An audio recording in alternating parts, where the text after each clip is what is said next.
सहनाववतु सहनौ भुनक्तु सह वीर्यं करवावहै तेजस्विनावधीतमस्तु मा विद्विषावहै। ओम शांति शांति शांति। वेदांत सार की विगत कक्षा में स्वस्वरूप के साक्षात्कार में आवश्यक, जब तक साक्षात्कार नहीं हो जाता है तब तक आवश्यक कर्तव्यों के रूप में श्रवण, मनन, निधिध्यासन और समाधि के अनुष्ठान की अपेक्षा के आधार पर इनके भी स्वरूप के वर्णन की चर्चा हुई थी, जिसमें से श्रवण क्या है यह बताया गया और श्रवण के जो 6 प्रतीक हैं, लिंग हैं, उन्हें बताया गया, जो क्रमशः उपक्रम, उपसंहार, अभ्यास, अपूर्वता फल, अर्थवाद और उपपत्ति नाम से कहे गए हैं। इन सब का विस्तार से वर्णन विगत कक्षा में हो चुका है। आज उसके आगे श्रवण के बाद दूसरा स्थान मनन का है, तो आज की कक्षा में मनन से प्रारंभ होना है।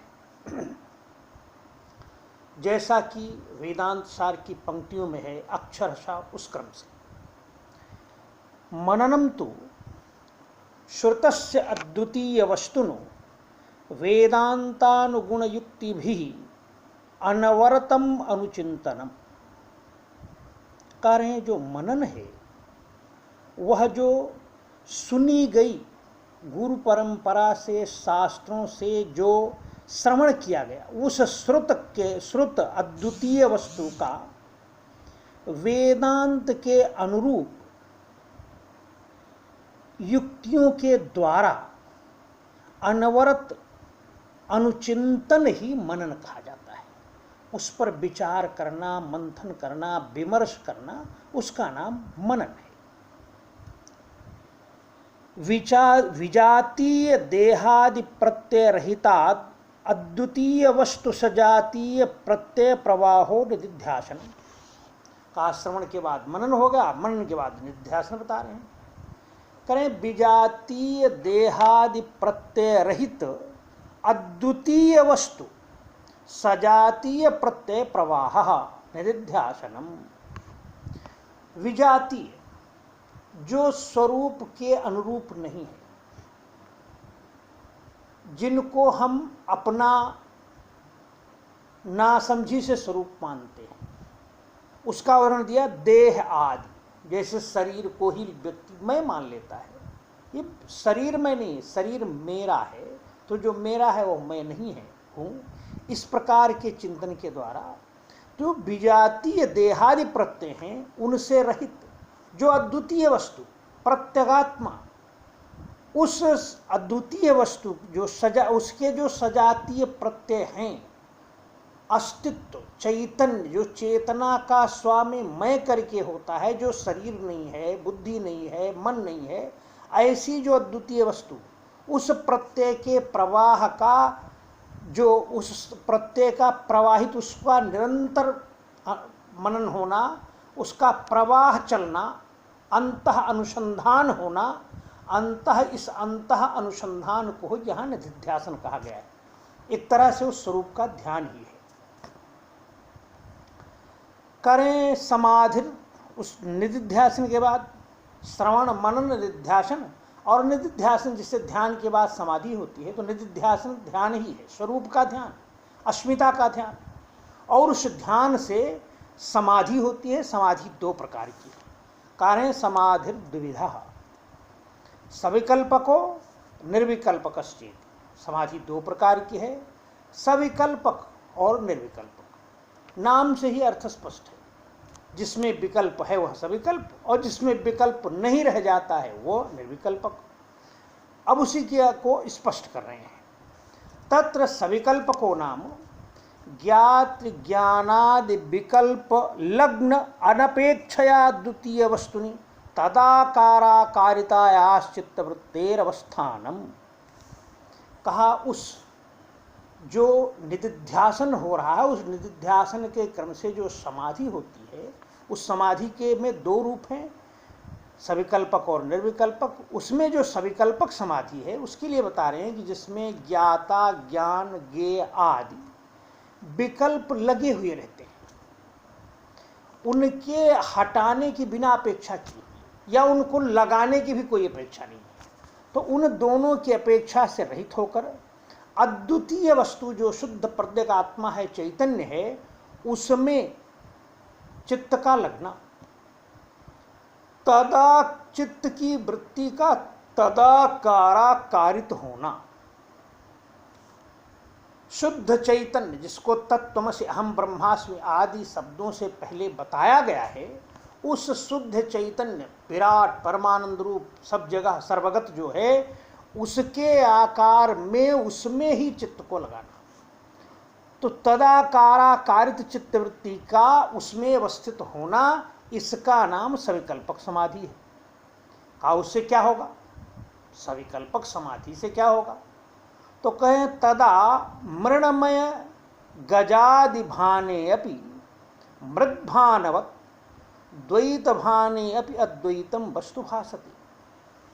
का उससे ये होता है कि तब यह सो जो सारा जगत है, इस जगत में जैसे मिट्टी के बहुत सारे घोड़ा हाथी बच्चे खेलते हैं, बनाया जाता है, तो जब वो बच्चा बड़ा हो जाता है तो समझ लेता है भाई ये सब मिट्टी है, तो जैसे वहाँ वह मिट्टी का ही है सब है, यह ज्ञान होता है, हाथी घोड़ा जो भी मिट्टी का बना है वह सबका सब मिट्टी ही है। तो जैसे वो मिट्टी का भान होता है, ऐसे ही ये सारा जगत दिखने पर भी इसमें व्याप्त चैतन्य ही मूलभूत है, बाकी जगत आभास मात्र विवर्त है, उस चैतन्य का विवर्त मात्र है, यह उस के भीतर स्पष्ट हो जाता है। तो ऐसा भाव जगत देखते हुए भी जगत में शुद्ध चैतन्य का की स्थिति होना मूल रूप से वह है, बाकी सब उसका विवर्त है, ऐसे भावना पैदा होती है। द्वैत में भी अद्वैत वस्तु दिखाई पड़ती है। यह जो है इस सविकल्पक समाधि का लाभ होता है। तदुक्तम, यह बात कही भी गई है। उपदेश साहसी नामक एक ग्रंथ है जिसमें यही श्लोक आया है। उसमें वो कहते हैं कि दृश्य स्वरूपम गगनोपमं परम सकृत विभातम तु अजमेकमक्षरम अलेपकम सर्वगतम यदद्वयम तदेव चाहम सततम विमुक्तः ओम इति।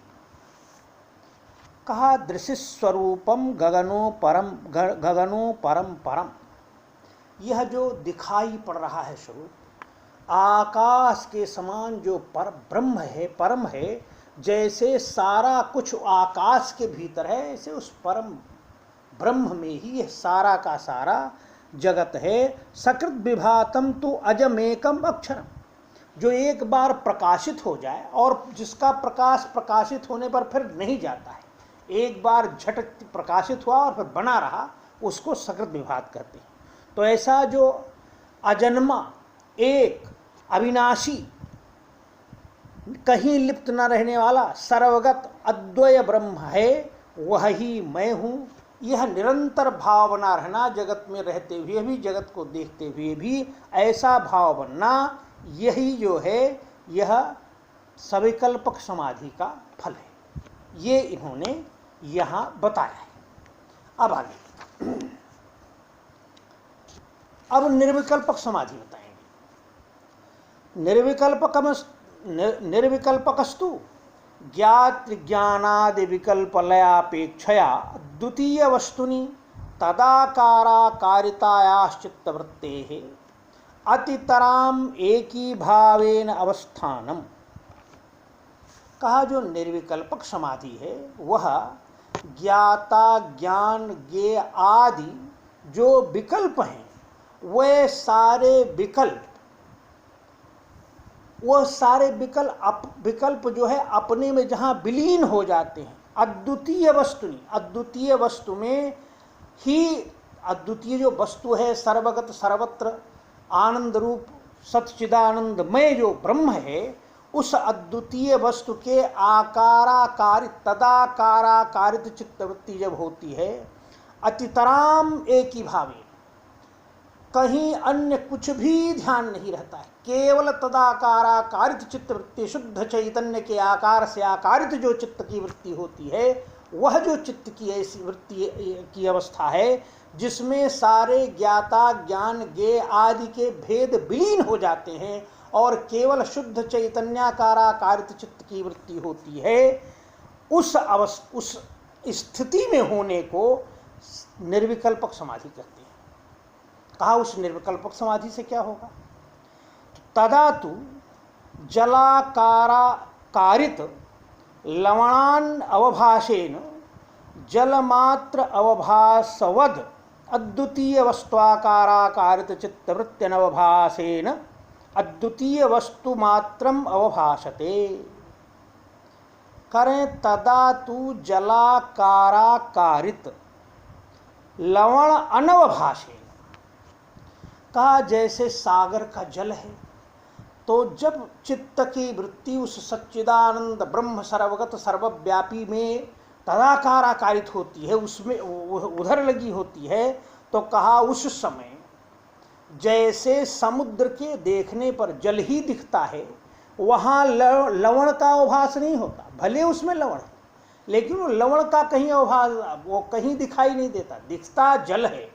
तो कहा वो तदाकाराकारित जो वृत्ति होती है तो ब्रह्म ही दिखाई पड़ता है, जलमात्र अवभासनवत, जलमात्र अवभासवत, जलमात्र का ही जैसे प्रकाशन सागर में होता है, उसी प्रकार अद्वितीय वस्तुआकाराकारित, अद्वितीय वस्तु जो ब्रह्म है, सच्चिदानंद ब्रह्म, उसके आकार से आकारित चित्तवृत्ति अनवभासेन, उसके आकार से जब आकारित चित्तवृत्ति होती है तो इतना व्यापक है, स्वयं प्रकाश है, इसलिए वो वृत्ति का भी प्रकाश नहीं होता, वो स्वयं भी विलीन हो जाती है।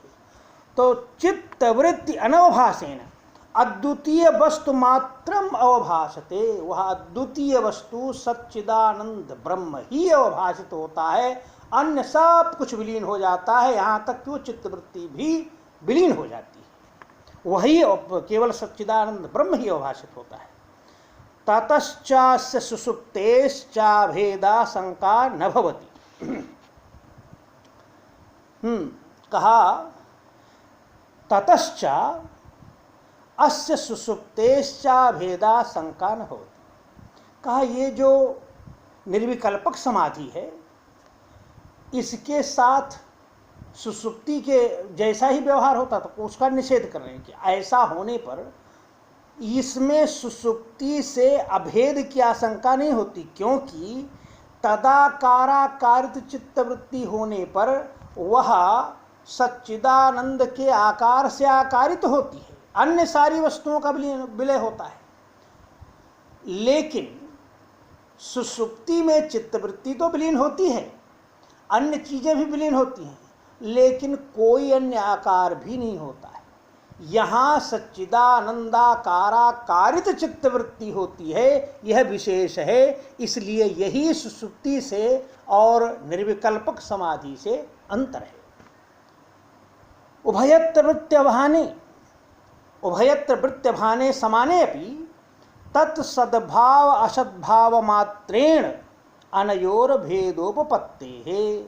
कहा यद्यपि यहाँ दोनों ही जगहों पर वृत्ति जो है, चित्त की जो वृत्ति है, वह उसका आभान वो मालूम नहीं होती। सुसुप्ति में गहरे सो गए, कुछ याद नहीं है, वृत्ति का भी पता नहीं है, तो वहाँ भी वो होता है। और यहाँ भी जो सविकल्पक निर्विकल्पक समाधि है, इसमें भी चित्तवृत्ति विलीन हो जाती है, लेकिन तत्सद्भाव असद्भाव मात्रेण, ब्रह्म का सद्भाव, यहाँ शुद्ध चैतन्य सच्चिदानंद ब्रह्म का सद्भाव होता है निर्विकल्पक समाधि में।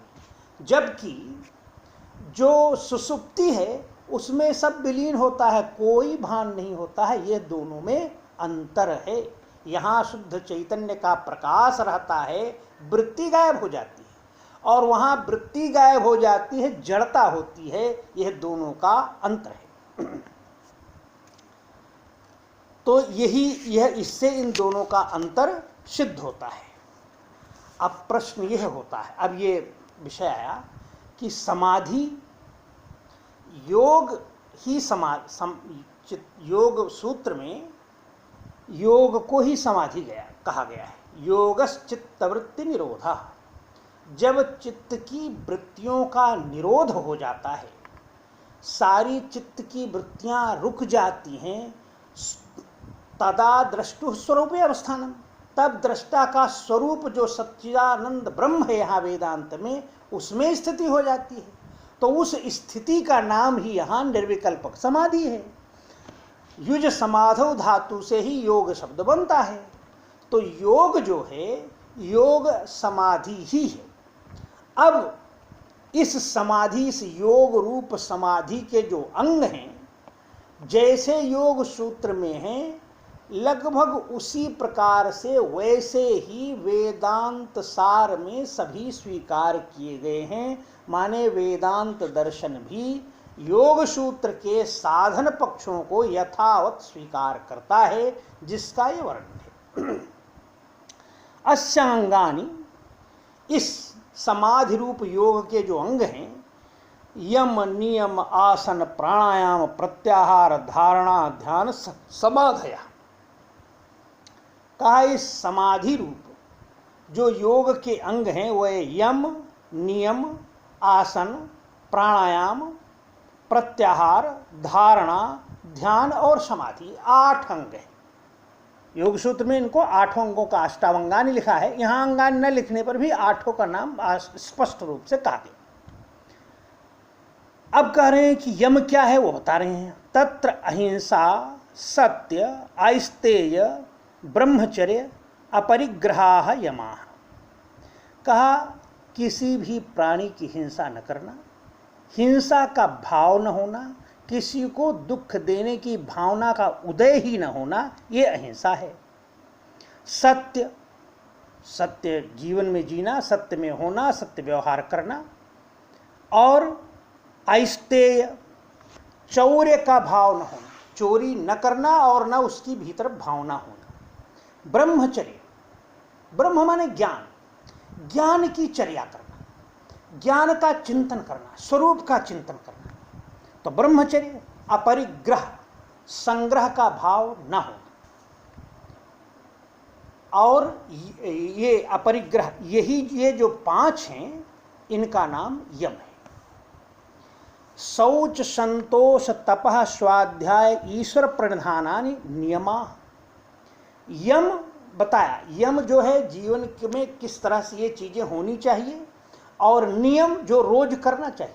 शौच पवित्रता, संतोष जिसमें जो प्राप्त है उसमें संतुष्ट रहना, तपः अपने लक्ष्य के लिए श्रम करने को सन्नद्ध रहना, तप स्वाध्याय अपने जो अध्ययन का क्रम है, जो स्वचिंतन का क्रम है, जो अध्यात्म चिंतन का क्रम है, उसको नियमित रखना, वो स्वाध्याय है। ईश्वर प्रणिधान, ईश्वर का ध्यान करना, यह जो है यह नियम है। कर चरणादि संस्थान विशेष लक्षणानि पद्म स्वस्तिकादीनि आसनानि, का कर माने हाथ, चरण माने पांव आदि, ये जो शरीर के अंग हैं, ये जो संस्थान है शरीर के, इनके विशेष स्थिति में रखने को उनको पद्म स्वस्तिक आदि जो आसन कहे जाते हैं वो आसन है, जिसको योग सूत्र में कहा स्थिर सुखम आसनम, जिसमें हम स्थिरता से सुखपूर्वक बैठ सकते हैं, वो आसन है। उसके यहाँ 2 नाम दिया इन्होंने, पद्मासन और स्वस्तिक आसन, जिसे सिद्धासन भी कहते हैं। तो ये प्रमुख 2 आसनों का नाम दिया। इनमें आप देर तक ठीक से कमर सीधी करके बैठ सकते हैं, जिनमें कमर सीधी करके देर तक बैठा जा सके, साधना की जा सके, ऐसे आसनों को यहाँ आसन कहा गया है। जिसमें पद्म स्वस्तिक आदि हैं, जो शरीर के द्वारा बैठने के विशेष तरीके को कहते हैं। इसके बाद करें रेचक प्राणायाम बताना है, तो प्राणायाम के रूप बता रहे हैं। रेचक, पूरक, कुंभक लक्षणा प्राण निग्रहोपाया प्राणायाम। रेचक, पूरक और कुंभक लक्षण वाले जो प्राण के निग्रह के उपाय हैं, उन्हीं को प्राणायाम कहते हैं। अब रेचक क्या है? रेचक कहते हैं भीतर की श्वास को बाहर निकालने को, पूरी तरह से श्वास बाहर निकाल देना, इसको रेचक कहते हैं। और धीरे धीरे श्वास को भरना और पूर्ण रूप से भर लेने को पूरक कहते हैं। जब श्वास भर करके उसी स्थिति में रोक के रखना, इसका नाम कुंभक है। कुंभक दो प्रकार का होता है। श्वास निकाल के श्वास को बाहर करने के बाद उसी स्थिति को रोक लेना, वो रेचक कुंभक होता है। और श्वास भर के पूरी श्वास भीतर रोक के रखना, इसे पूरक कुंभक कहते हैं। ये दो प्रकार ये हैं। और यह जो सभी रेचक, पूरक, कुंभक, ये सभी मिला करके प्राण को जो निग्रह करने के, प्राणों को व्यवस्थित रखने का जो उपाय है, निग्रह का जो उपाय है, उन निग्रह के उपायों को ही यहाँ प्राणायाम कहा गया है। इंद्रियाणाम स्व स्व विषयेभ्यः प्रत्याहरणम प्रत्याहार। कहा प्रत्याहार कहा है, तो कहा इंद्रियों का उन उन विषयों से आहरण, वापस लाके प्रत्याहार, वापस लाना ही प्रत्याहार है।